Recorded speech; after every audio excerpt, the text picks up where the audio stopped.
La première série comprend 3 grilles de questions et 10 questions par grille.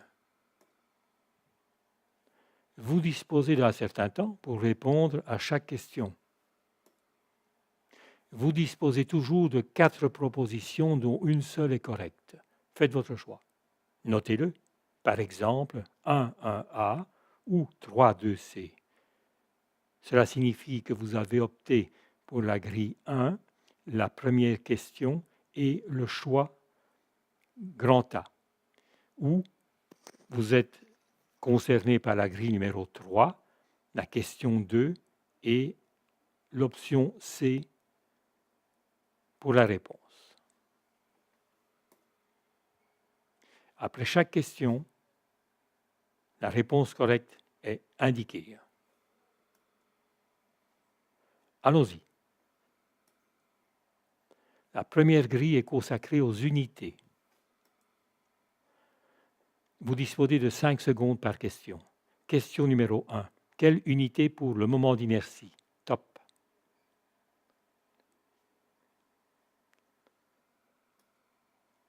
La réponse est le centimètre 4. 1B. Question numéro 2. Quelle unité pour la contrainte? Top.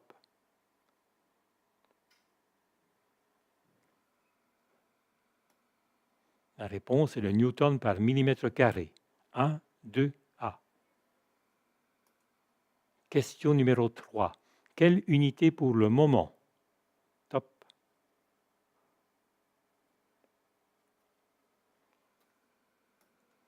La réponse est le newton mètre. 3A. Question 4. Quelle unité pour le module de flexion? Top.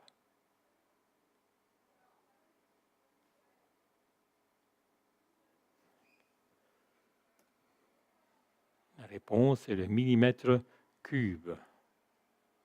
En effet, le module de flexion est le rapport entre le moment d'inertie et la distance séparant, par exemple, dans le cas d'une section circulaire, séparant le centre de la fibre la plus éloignée, le centre de gravité de la fibre la plus éloignée, c'est-à-dire d demi.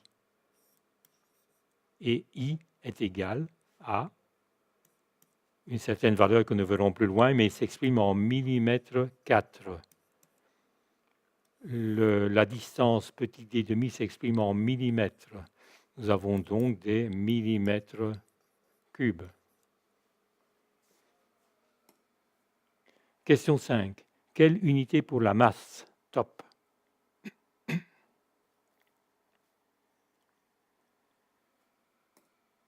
La réponse est le kilo. 1,5C. Question 6. Quelle unité pour le moment statique? Top.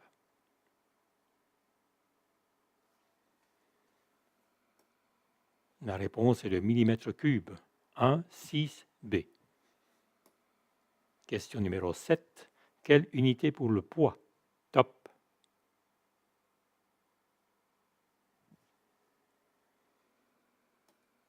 La réponse est le newton. 1,7B. Question 8. Quelle unité pour le moment d'inertie polaire? Top.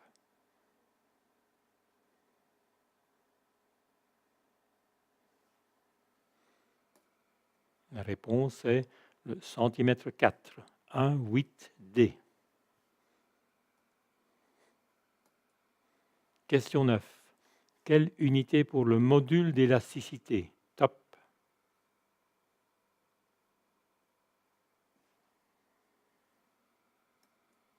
La réponse est le newton par millimètre carré. 1,9A. Question 10. Quelle unité pour l'élancement? Top.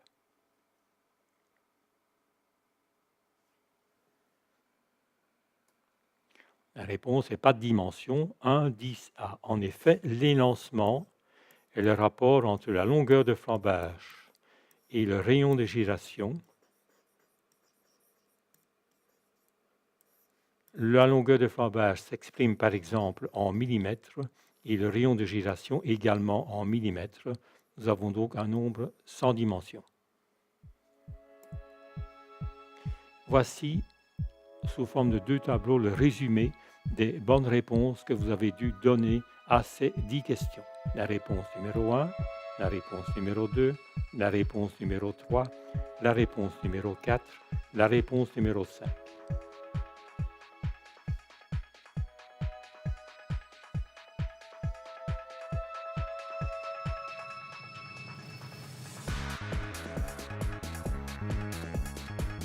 Et voici la deuxième partie de ce tableau. Et pour la réponse numéro 6, 7, 8, 9 et 10.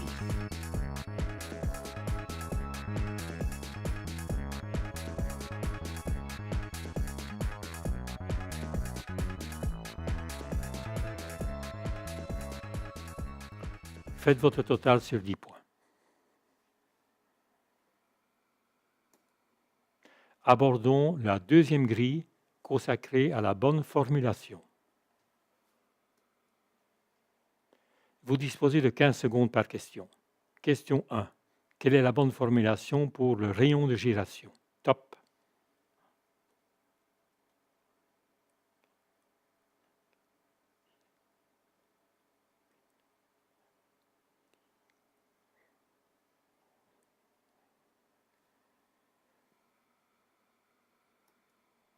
La réponse est petit i est la racine carrée de i sur s, c'est-à-dire la racine carrée du moment d'inertie par la section du profilé concerné. 2, 1, C. Question 2. Quelle est la bonne formulation pour le moment d'inertie d'une section rectangulaire? Top.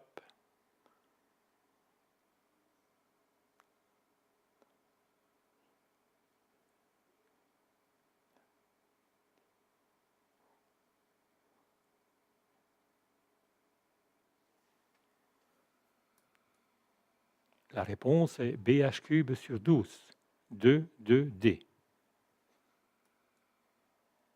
Question 3. Quelle est la bonne formulation pour le module de flexion d'une section circulaire?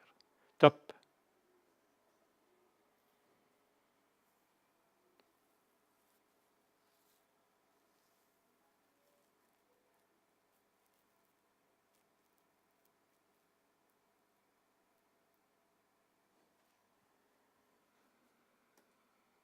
La réponse est pi d cube sur 32.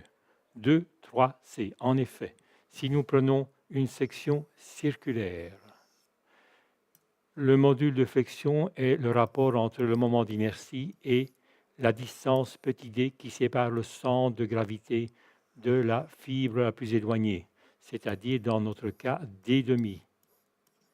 Et le moment d'inertie d'une section circulaire est égal à pour valeur pi d4 sur 64.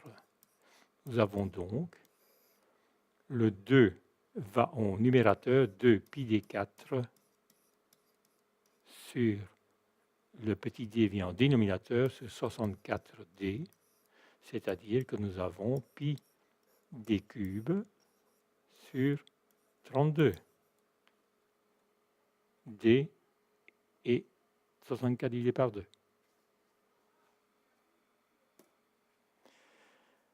Question 4. Quelle est la bonne formulation pour le module de torsion d'une section circulaire?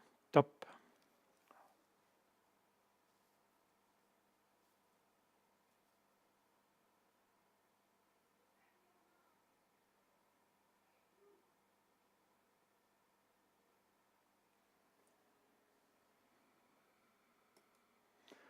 La réponse est pi d cube sur 16. En effet, le module de torsion d'une section circulaire est égal à I0 sur ce petit d, cette fameuse distance qui est ici.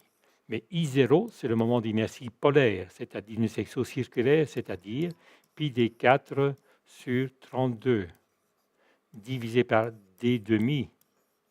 Donc nous avons ici 2 pi d4 sur 16d. Pardon, sur 32d. 2 pi d 4 sur 32d, c'est-à-dire pi d cube sur 16.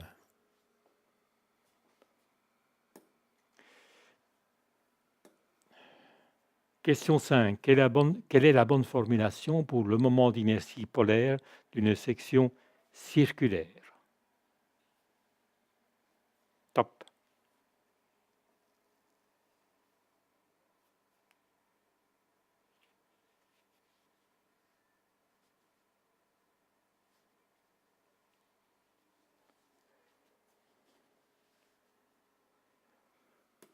La réponse est pi d 4 sur 32, 2, 5, d.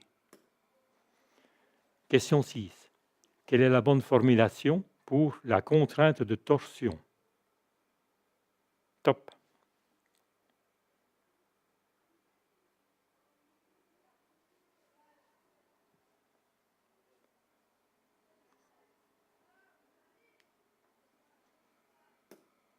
La réponse est moment de torsion divisé par I0 sur V, 2, 6, B. Question 7.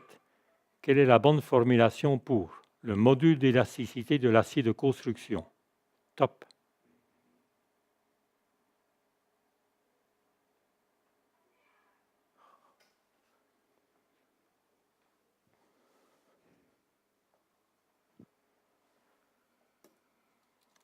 La réponse est 210 000 newtons par millimètre carré, 2, 7, B. Question 8. Quelle est la bonne formulation pour la longueur de flambage dans le cas de 2 encastrements et d'une hauteur de colonne égale à 3 mètres? Top.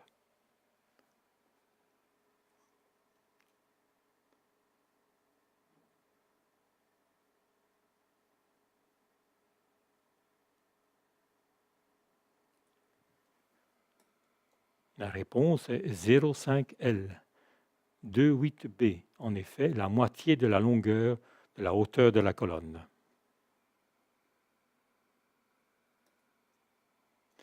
Question 9. Quelle est la bonne formulation pour la contrainte de rupture de l'acier de construction? Top.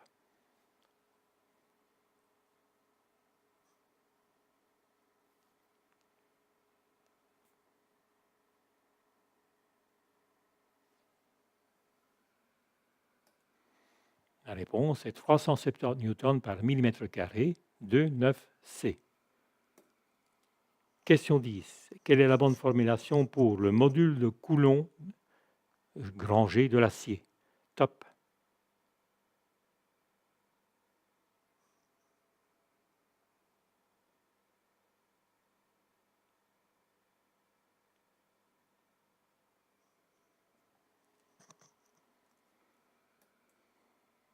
La réponse est 90 000 newtons par millimètre carré, 2, 10, D. De nouveau, voici les tableaux résumant les bonnes réponses pour la question numéro 1, pour la question numéro 2, pour la question numéro 3, pour la question numéro 4 et pour la question numéro 5.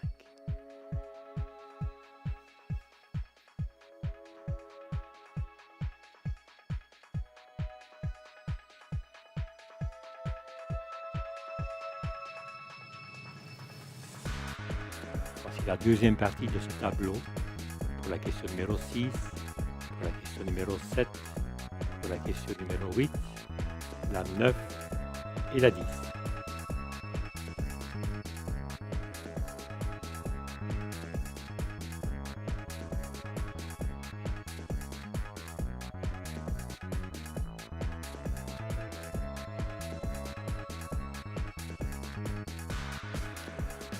Notez votre total de points. Abordons maintenant la troisième grille consacrée à la bonne sollicitation. Vous disposez de 20 secondes par question. Question numéro 1. À quelle sollicitation est soumis cet arbre? À de la flexion, à de la torsion, à du cisaillement ou de la flexion-torsion? Top.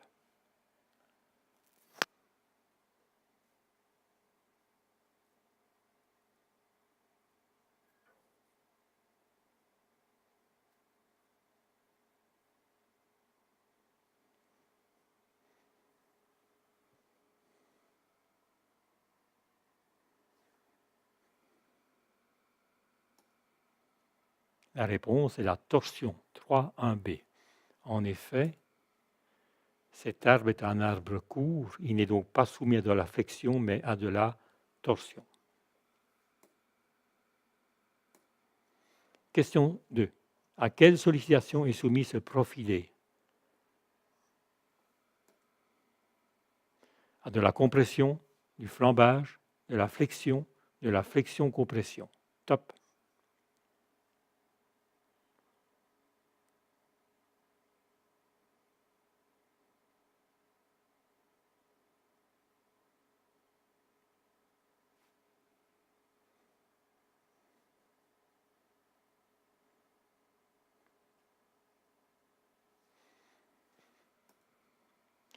La réponse est compression simple, 3,2A. Ce profilé est d'une hauteur extrêmement faible et il est donc soumis à de la compression pure, simple. Question 3. À quelle sollicitation ces câbles sont-ils soumis? Flexion, traction, torsion ou traction et flexion alternée. Top.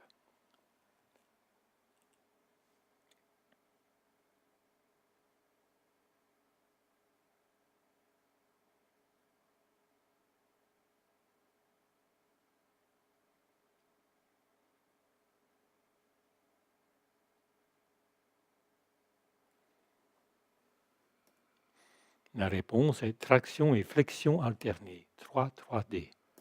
Oui, car à la fois de la traction sur les câbles, cas de levage d'une charge, mais aussi une flexion qui est alternée du fait du changement de courbure réalisé ici, sur cette poulie. Donc une sollicitation composée, traction et flexion alternée à la fois. Question 4. Observez cet accouplement et dites à quelle sollicitation sont soumis les boulons d'assemblage des deux plateaux. Cisaillement, traction, compression, flexion. Top.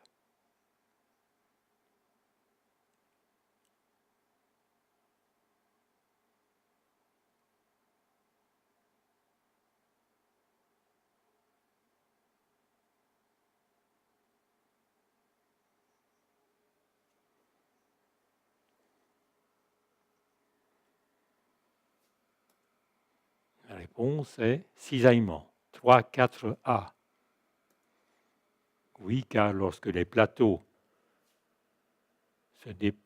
lorsque la machine est en mouvement, les plateaux ont tendance à cisailler les boulons, les assemblant.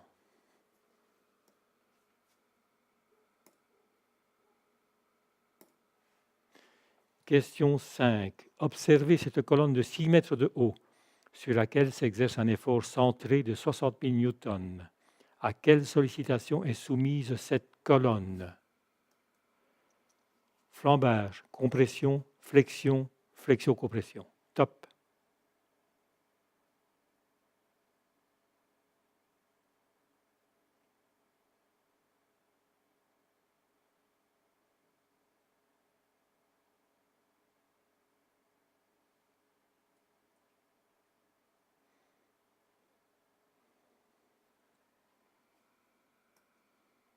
La réponse est flambage, 3,5A. Oui, car la colonne est assez élevée, une hauteur de 6 mètres, et probablement que ce profilé doit être vérifié au flambage et non uniquement à la compression pure.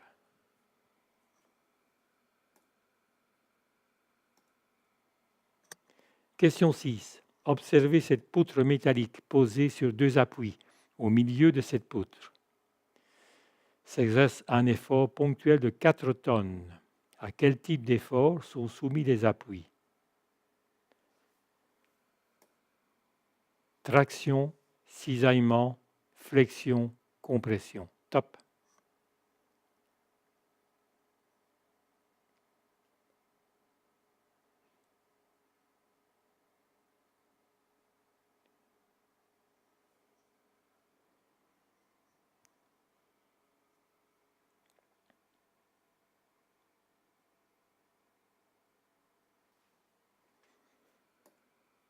La réponse est compression 3, 6, D.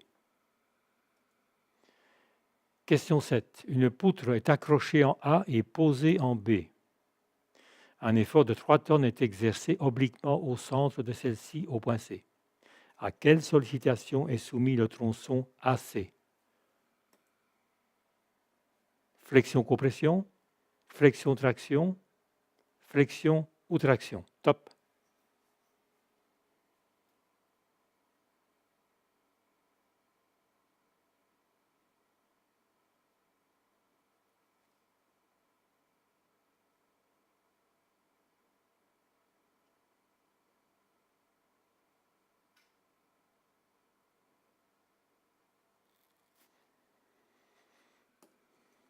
La réponse est flexion-traction 3,7B.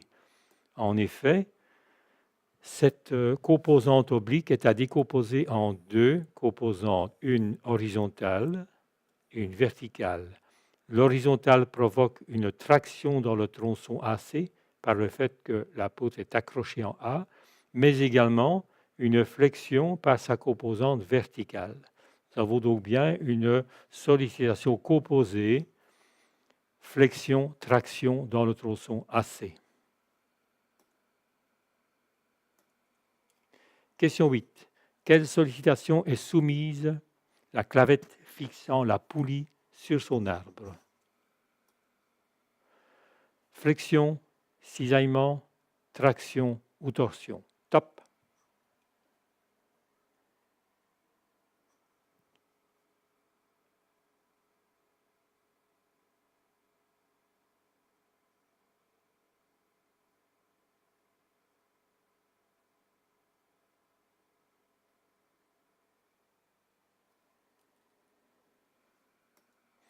La réponse est cisaillement 3,8B.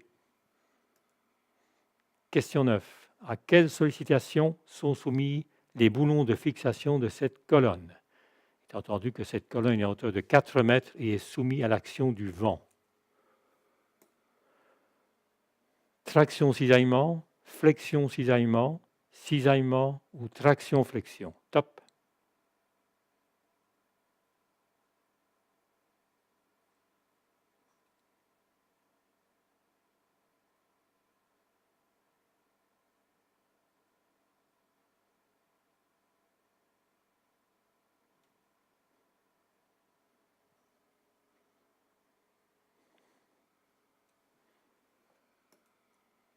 La réponse est traction cisaillement 3,9A. Pourquoi? Parce que par l'action du vent, nous avons à la fois une traction qui s'exerce sur ces boulons et nous avons également un cisaillement des boulons au niveau du déplacement éventuel de la colonne par le vent. Donc nous avons de la traction et cisaillement, une sollicitation composée.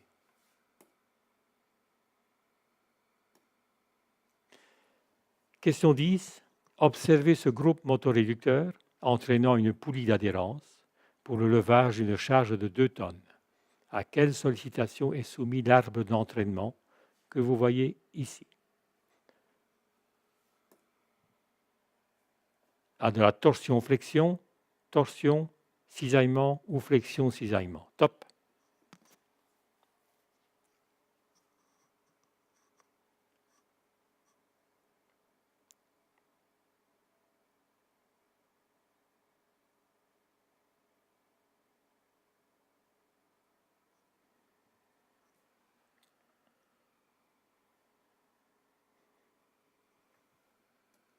La réponse est torsion-flexion 3,10A. Oui, car par le fait de la longueur de l'arbre assez long, 1 mètre, et de son entraînement par le motoréducteur, cet arbre est soumis à la fois à de la flexion et de la torsion. Torsion provoquée par le moteur, machine tournante, et flexion par la longueur de l'arbre. Donc sollicitation composée. Voici de nouveau les tableaux récapitulatifs des bonnes réponses. Question 1, question 2, question 3, question 4,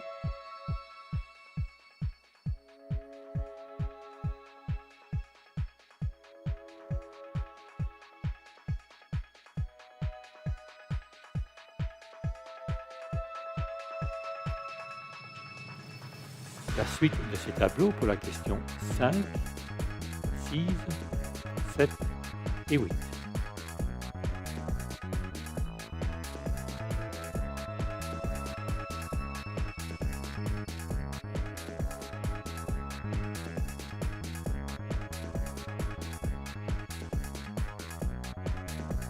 Et la fin de ce tableau pour la question numéro 9, pour la question numéro 10.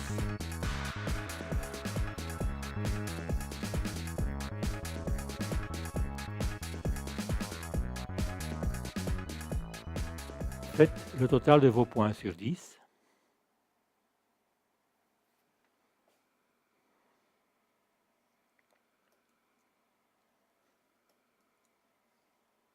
Additionnez le total de tous vos points pour vos 3 grilles sur 30 points. Et j'espère que vous avez pu répondre assez facilement à ces questions et que vous y avez pris un certain plaisir. Faites-le partager éventuellement à vos amis, vos connaissances et félicitations pour votre résultat. Rendez-vous certainement au prochain quiz.